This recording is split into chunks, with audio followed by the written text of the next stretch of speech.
3년에 걸친 전쟁으로 무너진 러시아. 이제 믿을 곳은 한국뿐이라는 말이 공공연히 퍼지고 있습니다.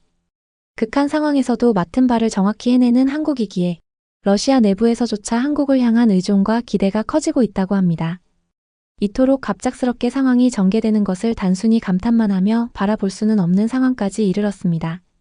지금 러시아가 왜 이렇게까지 한국을 바라보는지 그 이면의 진실이 드러나기 시작했습니다. 과연 어떤 사연인지 오늘의 사연 시작하겠습니다. 안녕하세요. 저는 러시아 국제전략연구소에서 분석가로 일하고 있는 아르만 노보슬라브스키라고 해요.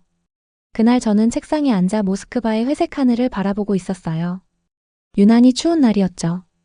한국에 대해 생각하면서 펜으로 공책을 두드리고 있었습니다. 늘 생각했죠.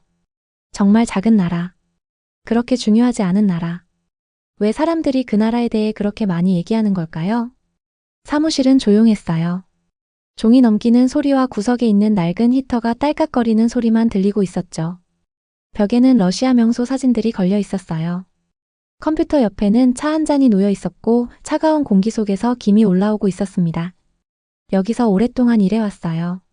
제 전문 분야는 러시아가 어려운 시기를 극복하고 재건하는 것을 돕고 어떤 나라들과 협력해야 할지 알아내는 거였습니다. 한국에 대해서는 별로 생각해 본 적이 없었어요. 보고서에서도 항상 너무 작아서 중요하지 않다고 써왔죠. 중국은 거대한 공장들로 강력하고 일본은 첨단 기술을 갖고 있어요. 하지만 한국은 글쎄요, 최신 보고서를 검토하면서 고개를 저었어요. 그들은 우리 시간을 들일 가치가 없다고 믿고 있었죠. 전화가 크게 울렸어요. 받아보니 동료 미하일에게서 온 문자였습니다. 긴급회의야, 말로프 대통령께서 소집하셨어. 30분 후 재건 전략에 대해 논의할 거야. 심장이 빠르게 뛰기 시작했어요. 말로프 대통령께서 직접 주관하시다니. 정말 중요한 일임이 틀림없었죠. 러시아는 전쟁 후 많은 것을 재건해야 했어요. 건물, 도로, 다리, 발전소. 모든 게 파괴되었죠. 하지만 어느 나라가 우리가 이 일을 하도록 도울 것인가? 빠르게 메모를 모으고 정장을 입었어요. 짙은 파란색 옷감이 뻣뻣하고 불편하게 느껴졌지만 전문적으로 보여야 했죠. 사무실 벽에 있는 작은 거울에 비친 제 모습을 확인했어요. 진지한 파란 눈이 저를 바라보고 있었죠. 회색이 섞인 검은 머리는 제 경험을 보여주고 있었어요. 넥타이를 바로잡고 서류 가방을 집었습니다. 건물을 나서자 눈송이가 부드럽게 주위로 떨어지고 있었어요. 멀리 크렘린의 거대한 건물들이 높이 서 있었죠. 그것들은 우리가 겪은 모든 일에도 불구하고 러시아의 강인함을 상기시켜주고 있었어요. 하지만 이제 우리나라를 재건하는 데 도움이 필요했습니다. 가슴에 이상한 느낌이 들었어요. 통증은 아니었지만 큰일이 일어날 것 같은 느낌. 모든 것을 바꿀 수도 있는 일 말이죠. 정부차가 길가에서 저를 태웠어요. 운전기사는 고개를 끄덕였지만 모스크바 교통을 통과하는 동안 말을 하지 않았죠. 창문을 통해 도시가 지나가는 것을 보고 있었어요. 사람들은 추위를 피해 두꺼운 옷을 입고 보도를 따라 서둘러 걷고 있었어요. 모두 걱정스러워 보였죠. 전쟁은 모든 사람에게 힘든 시간이었습니다. 회의 장소에 도착하자 경비원들이 제 신분증을 꼼꼼히 확인하고 있었어요. 그들은 저를 광택 있는 바닥이 제 신발 아래서 삐걱거리는 긴 복도로 안내했죠. 중요해 보이는 사람들이 서류철을 들고 낮고 진지한 목소리로 이야기하며 빠르게 지나가고 있었습니다. 회의실은 넓었고 중앙에는 긴 나무 테이블이 있었어요. 지도와 차트가 벽을 덮고 있었죠. 몇몇 중요한 관리들이 이미 와서 조용히 작은 그룹으로 이야기를 나누고 있었어요. 외무장관과 몇몇 경제 고문들을 알아볼 수 있었죠. 미하일이 저를 위해 자리를 맡아두고 손짓했습니다. 대단한 일이야 아르만, 그가 속삭였어요. 대통령이 러시아 재건을 위한 주요 파트너 국가를 결정하려고 해. 오늘 너의 의견이 중요할 거야. 자신 있게 고개를 끄덕였어요. 이미 뭐라고 말할지 알고 있었죠. 중국이 분명한 선택이고 일본이 2위 옵션이에요. 한국은 고려할 가치조차 없었죠. 이것이 제 전체 경력 동안 믿어온 것이었습니다. 말로프 대통령이 들어오자 방은 갑자기 조용해졌어요. 그는 키가 크지 않았지만 그의 존재감이 방을 가득 채우고 있었죠. 그의 눈은 우리 모두를 둘러보며 날카로웠어요. 그는 미소 짓지 않았죠. 테이블 맨 앞자리에 앉아 손바닥을 테이블 위에 평평하게 올려놓았습니다. 여러분, 그의 목소리는 강하고 명확했어요. 우리 국가의 미래가 위기에 놓여 있습니다. 이 전쟁이 마침내 끝나면 누가 러시아 재건의 첫 번째 파트너가 될 것인가? 모두가 더 꼿꼿이 앉았어요. 이 질문은 수십 년 동안 러시아의 미래를 형성할 것이었죠. 공책을 펴고 왜 중국이 우리의 최선의 선택인지, 그리고 왜 한국이 우리의 관심을 받을 자격이 없는지 설명할 준비를 하고 있었습니다. 하지만 그 다음에 일어난 일은 제가 알고 있다고 생각했던 모든 것을 뒤바꾸려는 듯 했어요. 제 고정된 의견의 편안한 세계가 뒤집히려고 하고 있었습니다. 회의실이 이제 너무 덥게 느껴지고 있었어요. 여러 사람들이 한꺼번에 이야기하고 있었죠. 러시아 재건을 도울 수 있는 나라들에 대한 정보를 여러 관리들이 발표하는 것을 듣고 있었어요. 외무부의 예브게니 오르친이 한국을 가능한 주요 파트너로 언급하기 시작했을 때 손가락으로 공책을 긴장하며 두드리고 있었습니다. 이건 말이 안 되는 것 같았어요. 답답함에 얼굴이 뜨거워지는 걸 느끼고 있었죠. 한국이 러시아의 기술을 도와준다고요? 그 생각은 완전히 잘못된 것처럼 보였어요. 거의 소리내어 웃을 뻔했습니다. 말로프 대통령이 제 생각을 물었을 때 완전한 자신감으로 말하고 있었어요. 모두에게 한국이 약간의 발전을 이루었지만 중국의 거대한 제조 능력이나 일본의 첨단 기술과는 비교할 수 없다고 말했죠. 한국이 너무 작고 세계 정치에서 영향력이 미미하기 때문에 우리의 주요 파트너가 될 수 없다고 설명했습니다. 제가 말을 마치자 방이 매우 조용해졌어요. 모두가 저에게 동의한다고 생각하며 자부심을 느끼고 있었죠. 하지만 그때 예상치 못한 일이 일어났습니다. 한 번도 만난 적 없는 남자가 일어섰어요. 그는 눈가에 주름이 있는 풍화된 얼굴을 하고 있었죠. 그의 손은 강하고 거칠어 보였어요. 마치 여러 해 동안 건설 현장에서 일한 사람 같았죠.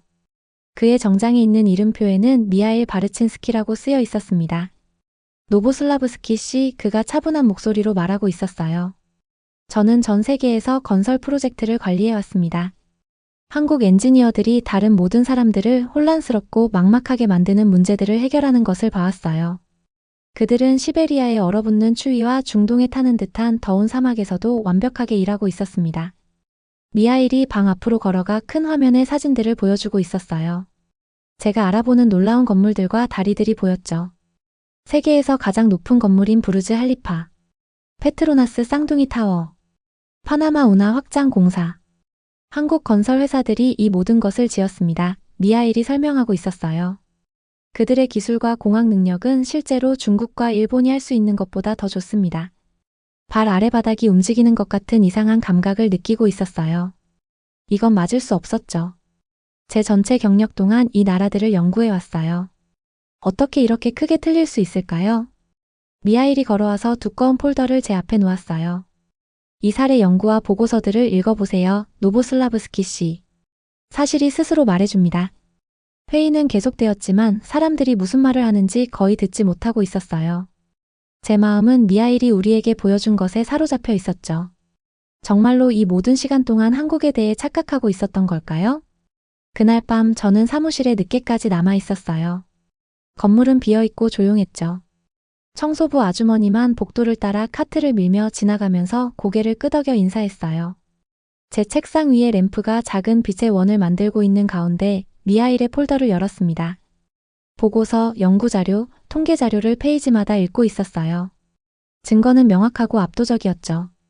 한국의 기술적 능력은 그저 말이나 선전이 아니었어요. 그것들은 실제였습니다. 사진들은 정시의 예산 내에서 완성된 거대한 프로젝트들을 보여주고 있었어요. 그래프들은 한국 기업들이 일관되게 다른 기업들보다 성과가 좋다는 것을 보여주고 있었죠.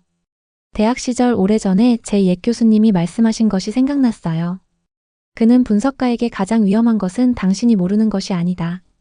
실제로는 사실이 아닌데 당신이 완전히 확신하고 있는 것이다라고 말했습니다. 제 전체 경력 동안 가져온 믿음에 대한 첫 번째 심각한 도전에 직면하면서 그의 말씀이 지금 제 머릿속에 울리고 있었어요. 한국에 대해 너무 확신하고 있었죠. 하지만 제가 완전히 틀렸다면 어떨까요? 폴더를 닫고 어두운 모스크바의 밤을 창밖으로 바라보고 있었어요. 가로등을 지나 눈이 부드럽게 내리고 있었죠. 내일 회의는 계속될 것이고 이제 무슨 생각을 해야 할지 모르겠어요. 확고한 의견으로 가득 찬 제 편안한 세계가 갈라지고 무너지기 시작하고 있었습니다. 두 번째 회의 날에 일찍 도착했어요. 복도는 조용했고 몇몇 직원들만 서둘러 지나가고 있었죠. 밤늦게까지 보고서를 읽느라 머리가 멍하게 느껴지고 있었어요. 잠을 제대로 못 잤고 오늘 아침 커피는 쓴맛이 나고 있었습니다. 회의실은 어제와 똑같아 보였지만 들어가면서 뭔가 다르게 느껴지고 있었어요. 마치 시험 공부를 잘못한 학생처럼요. 모두가 자리에 앉아 극동개발부의 안드레이 루스토프가 발표하기 위해 일어났습니다.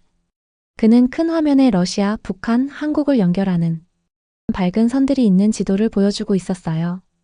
그의 발표는 삼각협력 모델이라는 것에 관한 내용이었죠. 한국의 기술과 자금, 북한의 노동력, 그리고 러시아의 자원과 시장이 모두 함께 작동할 수 있습니다. 그가 설명하고 있었어요. 우리는 이미 건설 현장에서 약 20만 명의 북한 노동자들을 고용하고 있지만 그들만으로는 우리의 거대한 재건 프로젝트를 감당할 수 없어요. 한국 기업들이 반드시 참여해야 합니다.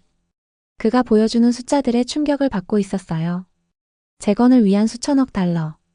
재건하거나 수리해야 할 수천 개의 건물, 다리, 발전소들. 메모를 하면서 손이 차갑고 축축하게 느껴지고 있었죠. 항상 한국을 중요하지 않다고 생각했는데 이 사실들은 그들이 실제로 러시아의 미래에 중요하다는 것을 보여주고 있었습니다. 커피 브레이크 시간에 창가에 혼자 서서 크렘린 벽에 내리는 눈을 바라보고 있었어요. 오랫동안 존경해온 선임 전략가인 표도르 하르길로프가 제게 다가왔죠. 그의 큰 키가 옆에 서면서 빛을 가리고 있었습니다. 고민이 있어 보이네, 아르만, 그가 조용히 말했어요. 한숨을 쉬며 이 보고서들이 내가 믿어온 모든 것과 모순된다고 인정했습니다. 처음에 왜 그런 믿음을 가지게 되었는지 생각해봐, 그가 부드럽게 제안하고 있었어요. 그것들이 실제 정보에 기반한 것이었나, 아니면 다른 무언가에 기반한 것이었을까? 그의 질문이 마치 배를 맞은 것처럼 느껴졌어요. 제 의견이 사실보다는 편견에 기반한 것이었을까요? 그 생각이 불편하게 느껴지고 있었습니다. 회의로 돌아왔을 때 다르게 듣고 있었어요. 중동에서의 한국 기반 시설 프로젝트가 품질, 시간, 기술 면에서 중국과 일본의 작업보다 꾸준히 더 나았다는 이야기를 듣고 있었죠. 1988년 서울 올림픽 이후 러시아 사람들의 한국에 대한 시각이 극적으로 바뀌었다는 것도 알게 되었어요. 한국 제품이 질과 신뢰로 알려지기 시작했죠. 한때 작고 중요하지 않은 나라로 봤던 곳이 이제는 불과 30년 만에 도움을 받는 나라에서 도움을 주는 나라로 변한 나라로 보이고 있었어요. 그들의 건설 회사들은 설계, 건축, 감독, 유지보수를 포함한 완전한 프로젝트를 제공하고 있었죠. 중국과 일본은 이런 완전한 패키지를 제공하지 않고 있었습니다. 동료들이 저를 이상하게 바라보고 있는 것을 알아차리고 있었어요. 일부는 마음을 바꾸는 것이 약하다고 생각하는 것처럼 의심스러워 보였고, 다른 일부는 제 견해를 제고할 정도로 정직하다는 것을 보고 인정하는 것 같았습니다. 점심시간에 한국 기업들과 일해본 엔지니어 그룹과 함께 앉았어요. 그들은 한국의 문제 해결 방법과 직업 윤리에 대해 흥분해서 이야기하고 있었죠. 한 엔지니어는 러시아와 중국 엔지니어들이 몇 달 동안 해결하지 못한 시베리아의 난방 시스템 문제를 한국팀이 어떻게 해결했는지 설명하고 있었습니다. 그들은 단순히 물건을 짓는 게 아니에요. 그 엔지니어가 빵에 버터를 바르며 설명하고 있었어요. 그들은 전체 시스템과 모든 것이 어떻게 연결되는지 생각해요. 그게 그들을 특별하게 만드는 거죠. 오후 세션에서는 거대한 한국 건설 프로젝트의 영상을 보고 있었어요. 물 위로 거의 20km를 뻗어 있는 인천대교와 구름 속으로 솟아오르는 롯데월드타워. 겨울에는 따뜻하고 여름에는 시원하게 유지되는 쇼핑몰과 지하철역의 지하도시들. 하루가 끝날 무렵 제 노트북은 새로운 정보로 가득 차 있었어요. 한국에 대한 제 오래된 믿음은 더 이상 맞지 않는 옷같이 느껴지고 있었죠. 벽에 있는 세계 지도를 바라보니 한국이 더 이상 작게 보이지 않았어요. 러시아와 태평양 사이의 그 위치가 이제는 전략적이고 중요하게 보이고 있었습니다. 그날 밤 불가능한 간격을 잇는 다리들의 꿈을 꾸고 있었어요. 한국 엔지니어들이 이전에는 가능하지 않았던 곳의 연결을 만드는 꿈이었죠. 아마도 그들은 제2의 넓은 간격을 가로지르는 다리도 만들 수 있을 것 같았습니다. 잠에서 깨어났을 때 문턱을 넘어섰다는 것을 깨달았어요. 제 오래된 믿음의 편안한 세계는 이제 뒤에 있었죠. 앞에는 새로운 사실과 관점으로 가득 찬 낯선 영역이 있었어요. 여정이 어려울 것이지만 계속 나아가야 한다는 것을 알고 있었습니다. 진실은 제 자존심보다 더 중요했어요. 회의 셋째 날은 왠지 더 무겁게 느껴지고 있었어요.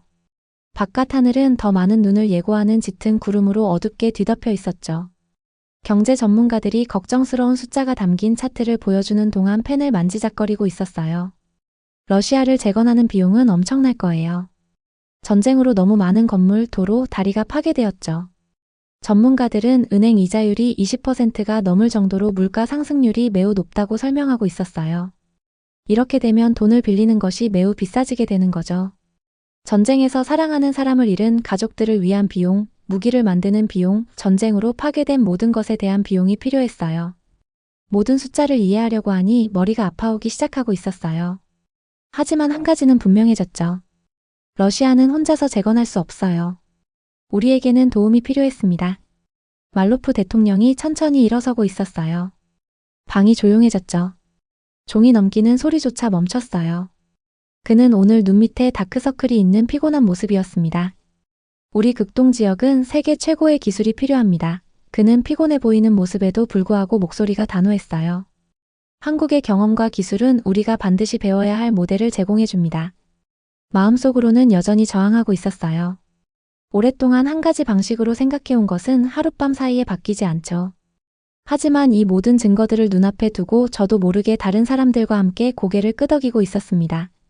점심시간에 구내식당 구석에 있는 작은 테이블에 혼자 앉아 있었어요. 창밖을 바라보면서 음식은 그대로 놓여 있었죠. 짧은 회색 머리와 지적인 눈을 가진 여성이 다가오고 있었어요. 그녀는 앞서 발표했던 경제학자 엘레나라는 것을 알아봤습니다. 같이 앉아도 될까요? 그녀가 물었어요. 고개를 끄덕이자 그녀는 수프와 빵이 담긴 쟁반을 들고 앉았습니다. 이 모든 정보로 고민이 많아 보이네요. 그녀가 부드럽게 말하고 있었어요. 깊은 한숨을 쉬며 제 전체 경력 동안 한국을 중요하지 않다고 무시해왔다고 인정했어요. 이제 내가 알고 있다고 생각했던 모든 것을 의심해야 했죠. 엘레나는 이해하는 미소를 짓고 있었어요. 그게 바로 좋은 분석가죠. 사실이 바뀌면 자신의 생각을 기꺼이 바꿀 수 있는 사람 말이에요. 하지만 중국은 경제적으로 너무 강력해요. 제 오래된 믿음을 위해 마지막 저항을 하고 있었어요. 맞아요. 그녀가 동의했어요. 하지만 그것은 그들에게 너무 의존하게 될 위험이 따르죠. 일본은 러시아와의 역사적 문제가 있어서 함께 일하기 어려워요. 한국은 자체적인 외교 정책과 새로운 기술로 독립적이 되었어요. 그들이 우리에게 가장 좋은 파트너예요. 그녀의 말이 이치에 맞았지만 그것을 받아들이는 것은 마치 내 자신의 일부를 잃는 것처럼 느껴지고 있었어요. 오후 세션은 문화적 영향에 초점을 맞추고 있었어요.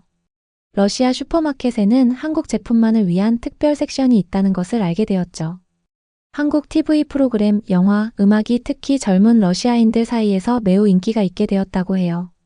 누군가 모스크바의 러시아 10대들이 한국 드라마에 대해 흥분해서 이야기하는 영상을 보여주고 있었어요. 이전에도 봤지만 항상 어리석다고 무시했었죠. 이제 그것이 한국의 강력한 문화적 영향력을 보여주는 것이며 이것이 중국과 일본보다 또 다른 장점을 준다는 것을 이해하고 있었습니다. 그날 저녁 사무실로 돌아가지 않았어요.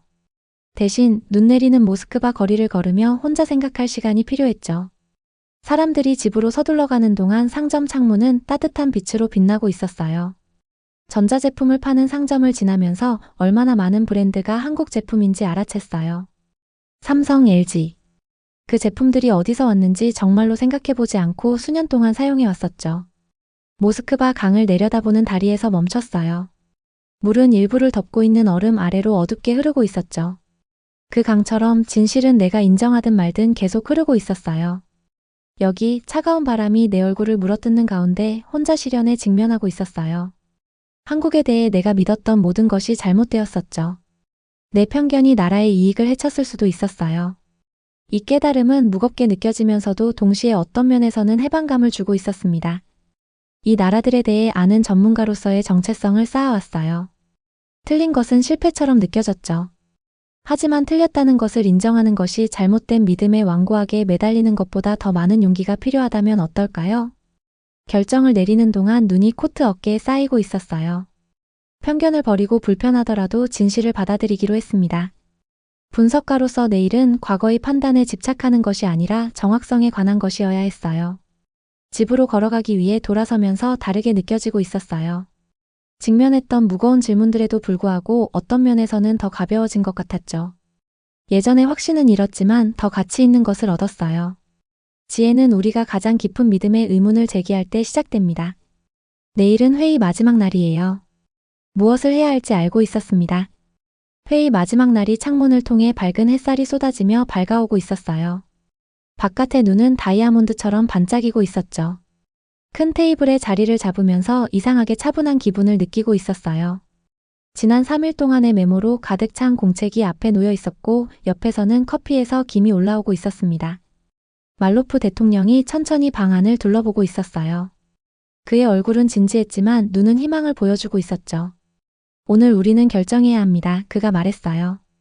여러분 각자가 러시아 재건을 위한 주요 파트너가 누가 되어야 하는지에 대한 최종 권고안을 내놓을 것입니다.